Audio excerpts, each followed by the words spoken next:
வாழ்க்கையில் தேவனுடைய திட்டங்கள் எல்லாருக்கும் சரியாக தெரியும்னு கட்டாயம் இல்லை. எல்லாருக்கும் தெரிஞ்சா எல்லாரும் அதை பற்றி பேசுவாங்க, அது என்ன உருப்படாமல் போயிடும். ஆமாம், வேதத்தில் நிறைய இருக்கு. ஆமாம், அந்த இடத்த பார்த்த உடனே உங்கள் ஆவிக்குரிய வாழ்க்கையில், உங்கள் கிறிஸ்தவ ஜீவியத்தில், உங்களுக்கு ஊழியத்துக்குள்ள ஒரு காரியத்தில் ஒரு குறிப்பிட்ட ஒரு தரிசனத்தை கர்த்தர் கொடுத்தால் அதை நீங்கள் மனைவிட்ட சொன்னாலே ஒருவேளை மனைவி எதிர்ப்பாங்க, அல்ல கணவன்கிட்ட சொன்னால் எதிர்ப்பாங்க, அல்ல குடும்பத்தில் சொன்னால் எதிர்ப்பாங்க. சேர்ந்து வர்றது ரொம்ப அபூர்வமானது. ஆண்டவர் வந்து நீ இப்போ மனைவியோட சொல்லிட்டு கூட்டிகிட்டு போன்னு சொல்லலை. அது நான் அது அப்படி இப்படின்னு சொல்லலை, நடந்ததை வச்சு நான் பேசுகிறேன், அவ்வளோதான். குறிப்பிட்ட சில எல்லைகளை காணும்போது யாரோட ஆலோசனை கேட்கக்கூடாது, அப்படி போயிடணும். அதுக்கு முன்னே எங்கெங்கே கேட்கணுமோ எல்லாம் கேட்கணும். ஏன்னா அந்த எல்லைக்கு இவங்க வந்துட முடியாது, அந்த எல்லைக்கு இவங்க வந்துட முடியாதுங்க. ஆமாம், அதே போல குறிப்பிட்ட ஆண்டு சொல்ற தூர எல்லை அதை காணும் போதும் நாம் எப்படி போக வேண்டுமோ அப்படித்தான் போகணும். சில வேளையில் நம்மை தூரத்திலே அவர் போட சொல்லுவார், நம்முடைய ஒரு காரியத்தை தூரத்தில் போடுன்னு சொல்லுவார்.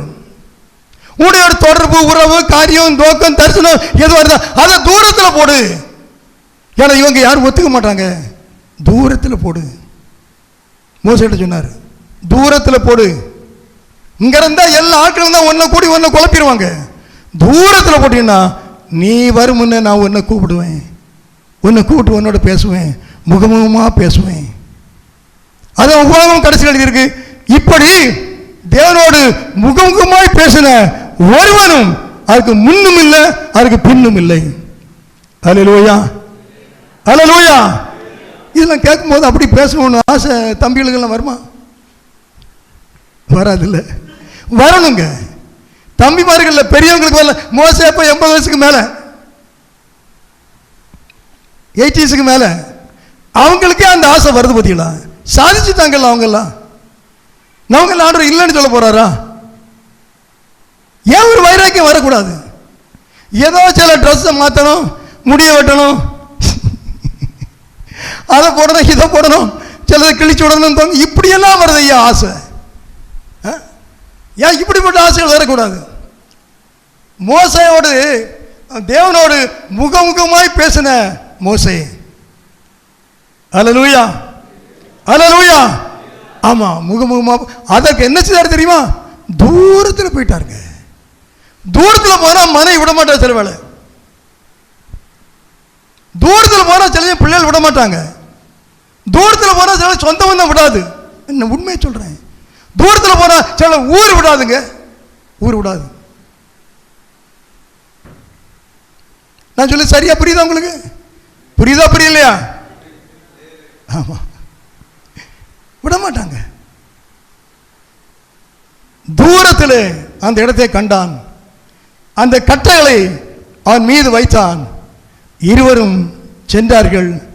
வெட்டினான் ஆபிரகாம், தடுத்தார் ஆண்டவர், ஆசீர்வதித்தார். அங்கே வாக்குத்தத்தத்தை உறுதிப்படுத்தி திரும்பி வந்தான்.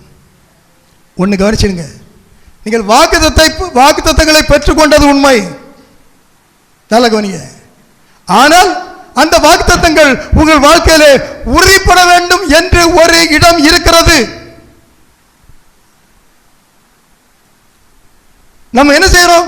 வாக்குத்தத்தங்களை பெற்ற உடனே எனக்கு ஆண்டவர் சொல்லியாச்சுன்னு ஊரையே கூட்டி கலைச்சி என்னெல்லாம பண்ணிடுறோம். இல்ல, ஆண்டவர் சொன்னார், ஆனால் அதை அவர் உறுதிப்படுத்தவில்லை. அப்போ பாஸ்டர் நீங்க என்ன வித்தியாசமா பேசுறீங்க? ஆண்டவர் சொன்னா அது என்ன சரி இல்லையா? சொன்னா பத்தாதா? அவனுக்கு வார்த்தை கேட்கலாம் இல்லை? கேள்வி நீங்க கேட்குறவங்க கேட்பாங்க, என்ன பிரச்சனை இல்லை. அப்படி எடுத்துருவாங்க, எடுத்துருவாங்க. அல்லேலூயா. கேள்வி எதுலையும் கேட்கலாங்க, எதுலையும் கேள்வி கேட்கலாம். ஆமா, ஆனா கீழ்ப்படுகிறவர்களுக்கு ஒரு ஆசீர்வாதம் தனிதான், ஏற்றுள்ளவர்களுக்கு. அதனால கேள்வி கேட்கக்கூடாதுன்னு இல்லை, தவறுகள் எல்லாத்தையும் இருக்கும், தவறுகளை கரெக்டாக சொல்லலாம், ஏற்றபடி சொல்லலாம், ஒன்றும் பிரச்சனை கிடையாது. தவறுகளை சொல்லணும், அதுதான் வேதம் சொல்லுதுங்க. ஆனால் கேள்வி கேட்கிறவர்களாக இருக்கக்கூடாது. கேள்வி கேட்கலாம், ஆனால் கேள்வி கேட்கிறவன் என்ற பெயர் நாம் எடுக்கக்கூடாது. அதான் ஜாக்கிரதை. சில காலேஜில் சில பையன்மார் இருப்பான், பள்ளிக்கூடத்தில் இப்போ எல்லாம் பள்ளிக்கூடத்தில் இருக்காங்க. அதாவது சேட்டைக்காரன் அப்படின்னு சொல்லுவாங்க. சேட்டைக்காரன்னு பேரே இருக்கும். அப்படிதான் மக்களே. எப்பவும் சேட்டை பண்ணுவான், யார்கிட்டையும் சேட்டை பண்ணுவான். அப்படி இருக்கக்கூடாது. ஏதோ ஒரு நேரம் டைம் இருந்ததுன்னா கொஞ்சம் சேட்டை பண்ணிக்கலாம், பிரச்சனை இல்லை, பண்ணுங்க. வாத்தியார் அனுமதிச்சா பண்ணுங்க, இல்லைன்னா பண்ணாதுங்க. ஆமாம், அவ கேள்வி கேட்கலாம், ஏற்றபடி கேள்வி கேட்கும் முன்ன தேவன்கிட்ட கேட்கணும். ஆண்டவரே, இது சரியா? என்னுடைய நினைவு சரியா? என்னுடைய கொஸ்டின் சரியா? என்னுடைய அண்டர்ஸ்டாண்டிங் சரியா? என்ன? ஆவியானவர் ஆவியோடு ஆவிக்குரிய காரியங்களை நம்மோடு இணைக்கிறவர். அப்படி இணைக்க இடம் கொடுக்கணுங்க. நமக்கு ஆண்டவர், எனக்கும் ஆண்டவருக்கும் உறவு சரியா இருந்தா எனக்கும் உங்களுக்கும் உறவு சரியா இருக்கும். எனக்கு ஆண்டவருக்கு உறவு சரியில்லாட்டி எனக்கும் விசுவாசிகளுக்கும் உறவு இருக்காது, உடைவு தான் வருங்க. நம்ம எல்லாரும் அதே போல உங்களுக்கு ஆண்டவருக்கும் உறவு சரியா இருந்தால் பிரச்சனை இல்லை, சமாதானமாக இருக்கும் பாருங்க. அது இது ஒரு பிரச்சனை வந்துன்னா, ஒரு காரியம் வந்துன்னா, ஒரு லாஸ் ஆச்சு, ஏதோ ஒன்று வந்துட்டு நம்ம என்ன is there anything on our part, அதுதான் ஃபர்ஸ்ட். அது ரொம்ப சுகமானதாக இருக்கும் பாருங்க, பிரயோஜனமானதாக இருக்கும், நன்மையானதாக இருக்கும். ரைட். அப்போ பாருங்க, அந்த கட்டையெல்லாம் சுமந்துட்டு போறாரு. இங்க ஏசப்பா என்ன செய்யறாரு? சிலுவையை சுமந்து கொண்டு அவர் செல்கிறார் இல்லையா? ஆமா. ஈசாக்கு தன்னை பலி கொடுக்க கட்டளை சுமந்தான். ஏசப்பா இப்ப என்ன செய்யறாரு? சிலுவையை சுமந்து கொண்டு போகிறார். எங்கிருந்து போகிறார்? கெப்சமனேல அவர் இருந்தார். கெப்சமனேல பிடிச்சிட்டு போறாங்க, ரெண்டாவது கூட்டிட்டு போறாங்க கல்வாரிக்கு. கெப்சமனேன்னு சொன்னா என்ன? கெப்சமீன் அப்படின்னு சொன்னா இது எண்ணெய், ஆட்டு சக்கு. இந்த தேங்காயெல்லாம் போட்டு ஆடுறமில்ல, முன்னெல்லாம் பார்க்கலாம், இப்போ காணல. தேங்காய் இப்படியெல்லாம் போட்டு அந்த மாடு, 2 மாடு வச்சு அடிப்போம் இல்லை, அதுதான் கெப்சமனே.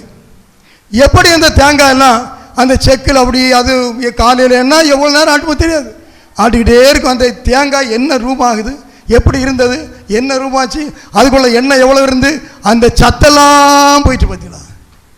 வெறும் கோதல் எல்லாம் என்ன அப்படி இறங்கிடும். நீ இப்போ பிள்ளைலாம் செக்கு பார்த்துட மாட்டாங்க. எங்கள் ஊரில் மலத்துலாம் செக்கு நிறைய உண்டு. முன்னால் எங்கள் காலத்தில் செக்கு தான் அந்த எங்கள் நம்ம அந்த வடக்கு மாதிரிலேருந்து அந்த இது ஜங்ஷன் போகிற செக்கு எல்லா சைட்லையும் செக்கு இருக்கும். பெரிய செக்காக இருக்கும். அந்த செக்கில் ஆட்டுறது போல, தேங்காயை போட்டு ஆட்டுறது போல ஏசப்பா அங்கே ஆட்டப்பட்டார், பிணையப்பட்டார். அதான் கெப்சமனே.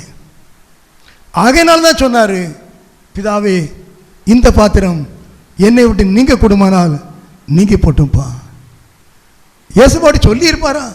சொன்னாருங்க, எழுதியிருக்கல, சொன்னார். ஏன் எதை சொன்னாரு? எனக்கு அந்த வேதனையை தாங்க முடியல, தலையில முள்முடி அடிக்க போறான். இந்த ஆணியை பார்த்தோன்னே எப்படி இருக்கு நமக்கு? ஆபரேஷன், இது எல்லா ப்ரொஃபஷனும் கொடுத்து செய்யறாங்க. இது ஆனாலே அது எப்படி இருக்கு? அவன் ஆணி அடிக்க போறான், கிரீடத்தை அடிக்க போறான், ஈட்டியால குத்த போறான், என்னெல்லாம் செய்வான்னு தெரியாது. இந்த பாத்திரத்தை என்னை விட்டு, அதுதானே சொன்னாரு, அதுதான் சொன்னாரா? அதுக்கு சொல்லலைங்க. அவர் படப்போற வேதனையை குறித்து அவர் இந்த பாத்திரம் என்னை விட்டு நீங்க கொடுமானால் நீங்க சொல்லல. அல்லேலூயா. ஆமா. வேற எதுக்கு சொன்னாரு?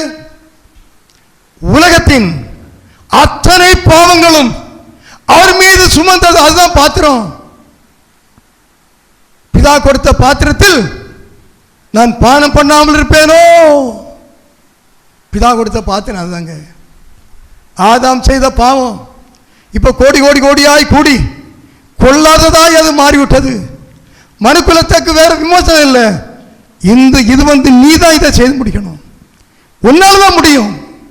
அந்த பாத்திரம்னா கேரக்டர் சொல்றோம்ல, இதை நீ செய்து முடி. நீ குடிக்க வேண்டிய பாத்திரம் இது, நீ கடந்து வேண்டிய பாதை இது, நீ செய்து முடிக்க வேண்டிய காரியம் இது. இது உன்னுடைய பங்கு. நீ ராஜா இல்ல, நீ அனுபவிக்கிற ஒரு ஐஸ்வர்யவான் அல்ல, அல்லது ஒதுங்கி ஓடுகிற ஒரு இல்லை. நீ சுமக்க வேண்டிய, செய்து முடிக்க வேண்டிய, இட் இஸ் யுவர் பார்ட், இது உன்னுடைய பங்கு. ஏசப்பா எல்லாம் அந்த திராட்சை இதோட ரத்தமா இருக்கிறது எல்லாம் கொடுத்தாரு. அவர் குடிக்கல, குடிச்சாரா இல்லையா தெரியல. அவருக்கு பிதா இந்த பாத்திரத்தை கொடுத்தாரு. அவர் பாத்திரத்தை எடுத்து சீசருக்கு கொடுத்தாரு. பிதா அவருக்கு ஒரு பாத்திரம் கொடுத்தாரு. அதான் இந்த பாத்திரம் என்னை விட்டு நீங்க கொடுமானால் நீ கட்டும், ஆனாலும் என்னுடைய சித்தத்தின்படி எல்லாம், விருப்பத்தின்படி எல்லாம், உடைய சித்தத்தின்படி ஆக்கடுவது. ஆமா, அதை இயேசு ஏற்றுக்கொண்டார். எதற்காக?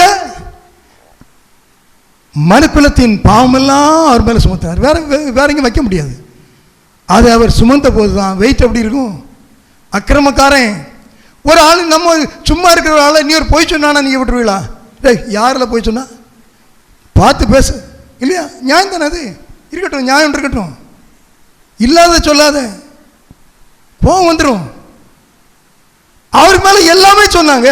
அத்தனை பாவம் சுமந்து வெயிட் எப்படி இருக்கும்? அதான் சொன்னார் ஆண்டவரே, எனக்கு சாவது எனக்கு கஷ்டம் இல்லை, இன்னைக்கு தான் எத்தனை பேர் சாகிறாங்க.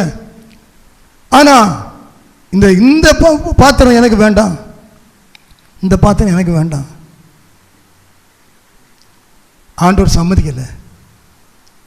எகிப்தியர் இஸ்ரவேலில் எழுத்துலேருந்து வரும்போது அவர்கள் எப்படி அவர்களுக்கு விடுதலை கொடுத்தது எது சொல்லுங்களேன்? கடைசியில் இந்த ராத்திரி பஸ்காடு அடிக்கப்பட்டு ரத்தம் பூசினாங்க. அவர்களுக்கு விடுதலை எப்படி உண்டாயிற்று? பஸ்கா ஆடு அடித்தார்கள். ஆனால் பஸ்கா அந்த ரத்தத்தை எடுத்து துவைத்தாங்க. அந்த பஸ்கா ஆடு அடிக்கப்பட்டதுனாலேயோ அந்த ரத்தத்தை நிலைக்காலில் தெளித்ததுனாலேயோ விடுதலை உண்டாகவில்லை. இவன் எப்பவுமே கொஞ்சம் வித்தியாசமாக தான் பேசுவான் நினைக்கலாம். உண்மையை சொல்றேன். அது அவர்களுக்கு பாதுகாப்பை கொடுத்தது. சங்கரத்தை தான் உள்ள வர மாட்டான், ரத்தத்தை பார்த்தா போயிடுவான். திடீர்னு எழுத்தியெல்லாம் சொல்றான், இஸ்ரவேல்லாம் ஓடு ஓடு ஓடு ஓடு ஓடு, இருக்கால ஓடு, நாட்டு விட்டு ஓடுன்னு சத்தம் போடுறான். என்ன வேணும் வேணும் வாங்கிட்டு போ, அப்படித்தானே? எப்போ தங்கள் வீடுகளிலே தலைப்பிள்ளை சங்காரம் உண்டாயிற்று. அப்பொழுது எல்லாரும் ஓடு ஓடு சொல்றான், விடுதலை கிடைத்தது. அல்லேலூயா. கொஞ்சம் நீங்க கிளியரா உன்னிப்பா வாசி பார்த்து தெரியும். முதல் ஸ்டேஜ் ஒரு ரீடிங் ஸ்டேஜ், அடுத்து கொஞ்சம் ஒரு திங்கிங் ஸ்டேஜ், அடுத்து கொஞ்சம் ஒரு டிவோஷன் ஸ்டேஜ், அதுக்கு அடுத்து ஒரு ஸ்பிரிச்சுவல் ஸ்டேஜ். ஒவ்வொரு ஸ்டேஜில் போனால் சில வளங்கள் கிடைக்கும். இயேசு ரத்தம், அவனுக்கு ஆட்டுடைய ரத்தம் பாதுகாப்பு. தலைப்பிள்ளை சங்காரம், ஏத்தியுடைய பிள்ளையுடைய கொலை மரணம், அவர்களுக்கு ஒரு விடுதலை கொடுத்து உடனே என்ன ஓடு ஓடு ஓடு சொல்லிட்டான். எல்லாம் இணைந்து வரணும், இணைந்து வருது. இப்போ அந்த ஒரு ஏத்தியுடைய பிள்ளைகளின் கொலை இஸ்ரவேலுக்கு விடுதலை. தேவனுடைய குமாரனுடைய மரணம் அனைத்து உலகத்துக்கும் விடுதலை. அல்லேலூயா. அனைத்து உலகத்துக்கும், எல்லா தேசத்தாருக்கும் அது விடுதலை. வித்தியாசம் புரியுதா உங்களுக்கு? அப்ப எவ்வளவு விளையாடப்பட்டது பாருங்க. அதனால பதில் எழுதி, இப்படிதான் ரட்சிப்பை, இப்படிதான் ரட்சிப்பு. பிரின்சிபிள் எல்லாம் கரெக்டுங்க. ஆண்டவர் தன்னுடைய அதிகாரத்தில் எல்லாம் செய்ய முடிகிறவரா இருந்தாலும் அவர் நேரான தெளிவான ஒரு பிரின்சிபிள் இல்லாம எதையுமே செய்யறது, நீதி இல்லாம எதையுமே செய்யறது இல்லை. யாருமே அவருடைய கேள்வி கேட்க முடியாத சூழ்நிலை அவர் இருந்தாலும், யார் கேள்வி கேட்டாலும் பதில் சொல்லக்கூடிய நிலைமையில அவர் தன்னுடைய நீதியை அவர் ஸ்தாபித்திருந்தார். தன்னுடைய குமாரனை பலி செலுத்தி அகில உலகத்திற்கும் அவர் ஒரு விடுதலை கொடுத்தார். ஈசாக்கு, ஏவாள் அந்த மரத்தின் கனியை புசித்தாள். ஈசாக்கு மரத்தின் கட்டைகளை சுமந்து சென்றான். இயேசு கிறிஸ்து கல்வாரியிலே அந்த ஆதி சாபங்களை உடைத்தறியும்படி ஒரு மரத்தை சுமந்து கொண்டு போனார். இந்த மரம் அந்த நாட்களிலே ஒரு சாப சின்னமாக இருந்தது. ஆசீர்வாதமாக கொடுத்த தோட்டத்திலே அவள் ஒரு சாபத்துக்கான காரியத்தை செய்தாள். இவர் சாபமான சிலுவையை சுமந்து அனைத்து உலகத்திற்கும் மனுக்குலத்திற்கு ஆசீர்வாதத்தை கொடுத்தார். அல்லேலூயா. அதான் ஐயா அழகா பாடுவார்ல, சாபமான, அவன் ஒரு பாட்டு பாடுவார், எனக்கு நல்ல ஞாபகம் இல்லை. அந்த பாட்டு வீட்டில் இருக்கும்போதெல்லாம் சவரெல்லாம் பாட்டு பாடணும். முன்ன பாட்டு படிக்கிற ஒரு நேரம் உண்டு. அந்த நேரங்கள் எல்லாம் பாட்டு படிக்கணும் எல்லாரும். அப்போ தான் பிள்ளைகள் பாட்டு படிப்பாங்க, வீட்லேயும் பாட்டு தெரியும். இப்போ ஏன் பாட்டு ரொம்ப தெரியல. எங்கள் காலத்தில் எல்லாருமே எல்லா பாட்டையும் படிப்போம். ஒரு பாட்டு புது பாட்டு எங்கேயாவது கேட்டால் அதை படிச்சிடுவோம். இப்போ எனக்கு இப்போ பாருங்கள், நம்ம போதல்கிட்ட காரணம் நிறைய பாட்டு இந்த பைபிளில் தெரியாது. அது தெரியலப்பா சொல்லிடுவாங்க. வாஞ்சியாக படிக்கணும், கேட்டு கேட்டு படிக்கணும், அவன் தான் படிக்க முடியும், இல்லைன்னா படிக்க முடியாது. ரைட், இருக்கட்டும். இந்த சாபமாக்கிய சிலுவையில் அந்த மரத்தில் அவர் தொங்கி உலகத்தை ரட்சித்தார். ஏதேனும் ஒரு மரம், ஒரு விருட்சம் ஒரு குடும்பத்தை, ஒரு ஸ்திரீயை சாபத்துக்குள்ளாக்கியது முதலாவது. கல்வாரியிலே ஒரு மரத்திலே அனைத்து உலகத்தையும் விடுதலைக்குள்ளாக நடத்தும்படி தேவன் தம்முடைய குமாரனை பலி கொடுத்தார். ரட்சிப்பு நிறைவேற தேவன் தம்முடைய குமாரனை பலி கொடுத்தார். சோதரம். அடுத்தது நம்ம இது நேரம் ஆயிட்டு கல்லறை ஷார்ட்டாக வந்துடுவோம். கல்லறையில் என்ன நடந்து இது கல்லறை இயேசு அடக்கம் பண்ணாங்க. கல்லறை முதல்ல இல்லை, பிறகு கல்லறை கொடுத்தாங்க, அடக்கம் பண்ணாங்க. என்ன நடந்து அதுவரை கல்லறையில் வைக்கப்பட்டவங்க வெளியே வரல. ஆனால் அந்த கல்லறையில் வைக்கப்பட்ட 3ஆம் நாளில் குறிப்பிட்ட நேரம், எப்போ அந்த கிளாக் அந்த 12 வந்தது அப்படின்னு வச்சுங்க, குறிப்பிட்ட நேரம் வந்த உடனே எப்படி இருக்குது மார்க்கு இது மத்திய 28 2வது வசனத்தில் பூமி மிகவும் அதிரும்படி அப்படின்னு எழுதியிருக்கு. பூமி மிகவும் அதிரும்படி வானத்திலிருந்து சாத்தான் இறங்கி வந்தான். மன்னிக்கவும், வானத்திலிருந்து தூதன் இறங்கி வந்தான். பூமி அதிரும்படி. பூமி அதிரும்படினா என்ன தெரியுமா? சாத்தான் கூட்டமே அதிரும். அதான் அதுக்கு அர்த்தம். பூமியில் உள்ள சாத்தான் கூட்டம் எல்லாம் அதிரும்படி வானத்திலிருந்து தேவதூதன் அங்கே இறங்கி வந்தான். கல்லறை திறந்தது. மரணத்துக்கு காவலாக இருந்த அந்த கல்லறை அங்கே உடைபட்டு போயிற்று.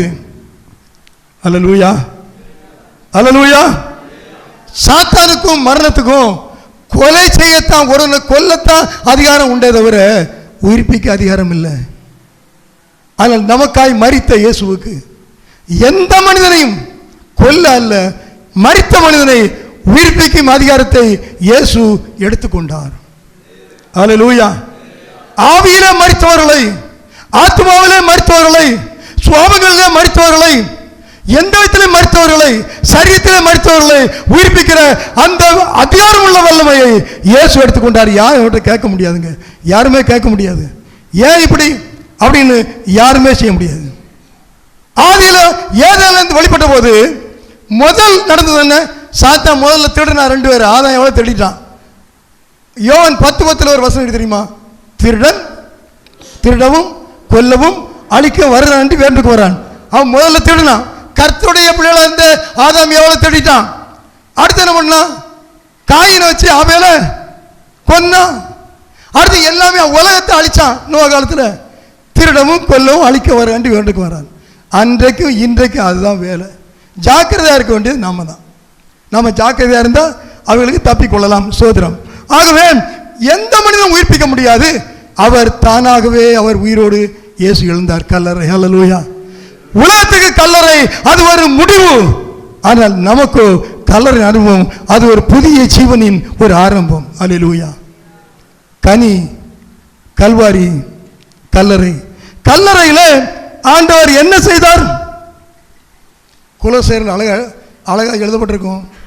உங்கள் பாவங்களினாலேயும் உங்கள் மாம்ச விருத்த சேதனம் இல்லாமையினாலேயும் மரித்தவர்களாயிருந்த உங்களை அவரோட கூட உயிர்ப்பித்து அக்கிரமங்கள் எல்லாவற்றையும் உங்களுக்கு மன்னித்து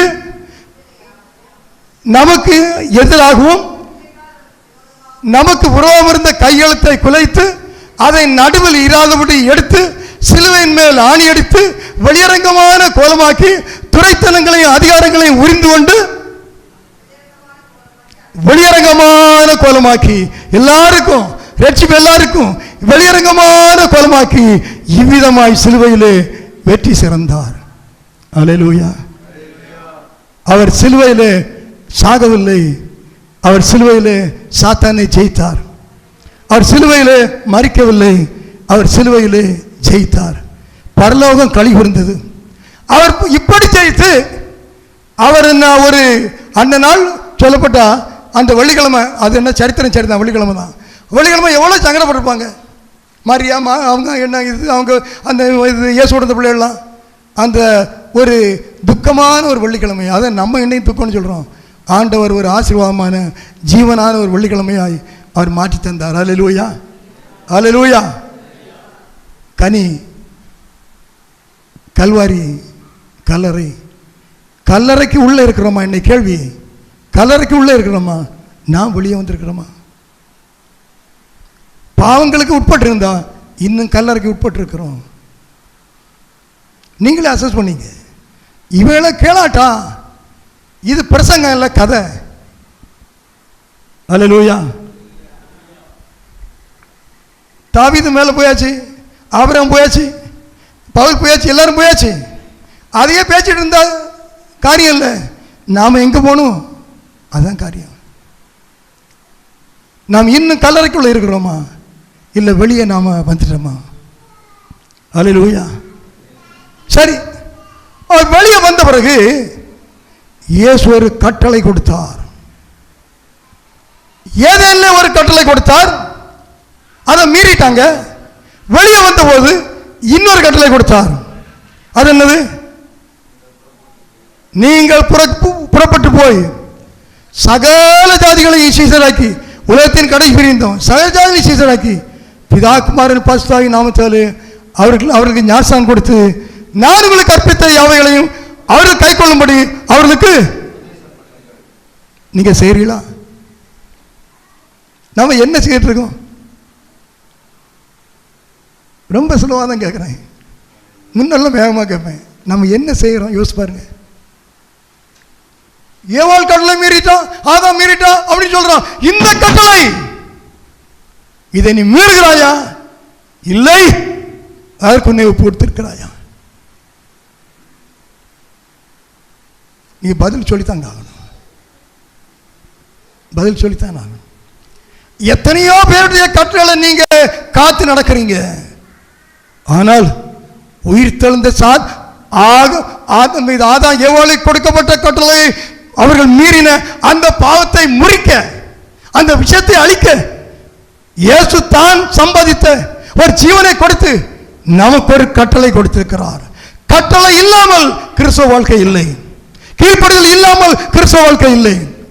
ஆதாம் ஏவாள் கீழ்ப்படித்தல் இல்லாதனால அவங்க துரத்து விட்டார்கள். இயேசு கொடுத்த கட்டளைக்கு கீழ்ப்படியா விட்டால் நம்முடைய நிலை என்ன? நிலை என்ன? அல்லேலூயா. உத்தரப்படுறதுக்கான ஜெபத்தில் என்னென்னு கேட்டீங்கல்ல, அங்கெல்லாம் நம்ம போல இல்லை. 1000 பேரை கொண்டா தப்பிடலாம். மதமாற்றம் செய்தாண்டு போனா ஆயுள் சிறை, ஜாமீன் கிடையாது. அல்லேலூயா. அதுக்குள்ள அங்க இருந்து ஒளிஞ்சாங்க பத்தியா, அதுக்குள்ள விசுவாசிகள் இருக்காங்க பத்தியா. யாரும் சொல்லலாம். முன்னால கவனிங்க, கோர்ட்ல இருந்து ஒரு ஆர்டர் இருந்து அந்த காப்பியெல்லாம் நான் எடுத்து அனுப்பியிருந்தேன் உங்களுக்கு. அதாவது மதமாற்ற குற்றம் ஒன்று சொல்லப்பட்டா அந்த குறிப்பிட்ட நபரோ அந்த நபருடைய வீட்டில் உள்ள ஒருவரோ இவர்கள் என்னை அல்லது என்னுடைய மகன் மகள் புருஷன் மனைவி யாரையாவது மதமாற்றம் என்று கொடுத்தாதான் அது கம்ப்ளைண்ட். மற்றபடி யாரோ சொன்னால் கம்ப்ளைண்ட் ஆகாது. இப்போ எப்படின்னா சம்பந்தம் இல்லாத யாராவது இவனை மதமாற்ற முயற்சித்தார்கள், அது யாரோ நான் யாரோ தெரியாது. நீ அப்பா சொல்றா என்னுடைய மதம் என்னுடைய மார்க்கம், அவன் எனக்கு உத்தரவாதம் இல்லையா? என்னுடைய மதத்தை பாதுகாக்க உத்தரவாதம் எனக்கு இல்லையா? நான் ஏன் கொடுக்க கூடாது? பாத்தீங்களா எங்க போயிட்டு இருக்கு? சுதந்திரம் எங்க போகிறது? சட்டம் எங்கே போகிறது? சட்டம் பட்டமாக பறந்து விடுகிறது. ஆமா. ஆனாலும் இயேசு கிறிஸ்து நேற்றும் இன்றும் என்றும் மாறாதவராக இருக்கிறார். அல்லேலூயா, அல்லேலூயா. நாம் எந்த சட்டத்தையோ எந்த பட்டத்தையோ எந்த அதிகாரத்தை நம்பி அல்ல. இதை நான் இன்று சொல்லலைங்க. ஜெயலலிதா அம்மா சட்டம் போட்ட போது அப்ப சொன்னேன், ஜெயலலிதா சட்டத்தை கீழ்ப்படிய நான் ஜெயலலிதா சொல்லி ஊழியம் செய்யலைங்க, ஆண்டவர் சொல்லி ஊழியம் செய்கிறேன். அவங்க அப்போல ஊழியக்காரலாம் வித்தியாசமாக சொன்னாங்க. நீ அப்படி செய், நான் ஆண்டவர் சொன்னபடி ஊழியம் செய்கிறேன், இந்த சட்டத்துக்கு நான் கீழ்ப்படிய மாட்டேன். நமக்கு கொடுக்கப்பட்ட சட்டம் வேதாகம சட்டம். நமக்கு சேனாபதி தேவனாகிய கர்த்தர். ராஜ்யத்தை பிடிக்கும் போது யோசுவா பார்க்கிறான், அதிகாலையில் போய் யோசிக்கிறான் என்னடா செய்யறது எப்படி செய்யறதுன்னு. அங்க ஒரு பெரிய பட்டயத்தை வச்சு நிற்கிறாரு. முள்ள கிட்ட போனான், யாரும் தெரியாது. கேட்கிறான், ஆண்டவனே நீர் யார்? எங்களை சேர்ந்தவரோ எதிரியை சேர்ந்தவரோ? அல்லேலூயா. அவர் என்ன பதில் சொன்னார் தெரியுமா? உங்களை சேர்ந்தவன்னு சொன்னாரோ? அது ரொம்ப ஆழமாக பார்க்க வேண்டிய விஷயங்க. வந்து நிற்கிறது தேவதூதன், யுத்தத்துக்கு வந்து நிற்கிறாரு. யோசுவா கேட்குறாரு, நீ எங்களை இவருக்கு தெரியல, எங்களை சேர்ந்தவரா எதிரியை சேர்ந்தவரா? நான் உங்களை சேர்ந்தேன்னு சொல்லலைங்க, எதிரியை சேர்ந்தவன்னு சொல்லலை. சேரில் கர்த்தருடைய ஊழிய சேனையின் அதிபதியாய் இப்பொழுது வந்தேன். சேனையின் கர்த்தராகிய தேவனாய் கர்த்தருடைய சேனையின் அதிபதியாய் இங்கு நிற்கிறேன். உன்னுடைய கேள்வி தவறான கேள்வி. நீ சரியா இருந்தா உன்னோட இருப்பேன், நீ தப்பா போய் எதிரி சரியா இருந்தா அங்க போயிருவேன். அதுதான் அந்த அர்த்தம். பைபிள் எவ்வளவு நிறைய இருக்கு. நான் கிறிஸ்தவன் பேர் வச்சிருக்கிறதுனால ஆண்டவர் உனக்கு ஜெயம் தர மாட்டார். நீ கிறிஸ்துவாய் வாழ வேண்டும் என்று வேதம் சொல்கிறது. அல்லேலூயா, அல்லேலூயா. ஆனாலும் அங்கே வடநாட்டில் எவ்வளவு சட்டம் மாறினாலும் சரி, எவ்வளவு திட்டங்கள் போட்டாலும் சரி, தேவனாகிய கர்த்தருடைய ஆலோசனையை நிலைநிற்கும் என்பதில் எந்த சந்தேகம் இல்லை. சரி, அதுக்காக இந்த வசனம் மத்தேயு 28 அதிகாரம் 18, 19, 20 அது யாருக்கு? நமக்கு இல்லையா? நமக்கு உண்டு இல்லை?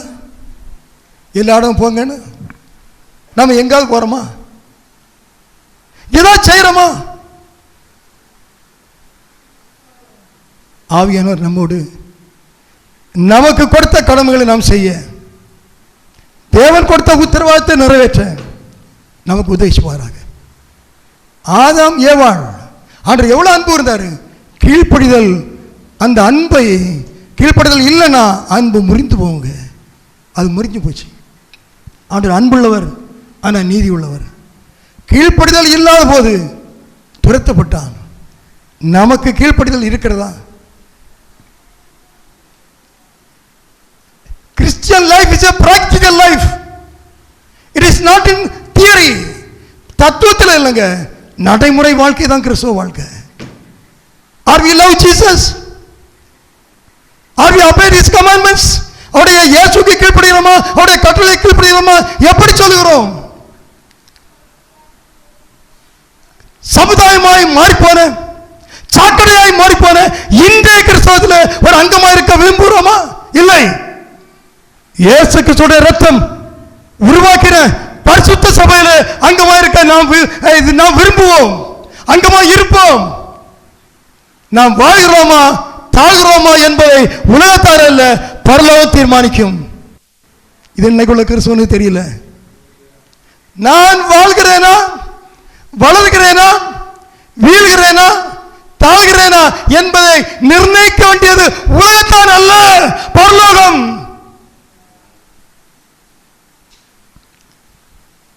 ஜெபம் பண்ணுவோமா? கர்த்தருடைய பந்திக்கு ஆயத்தமாவோம்.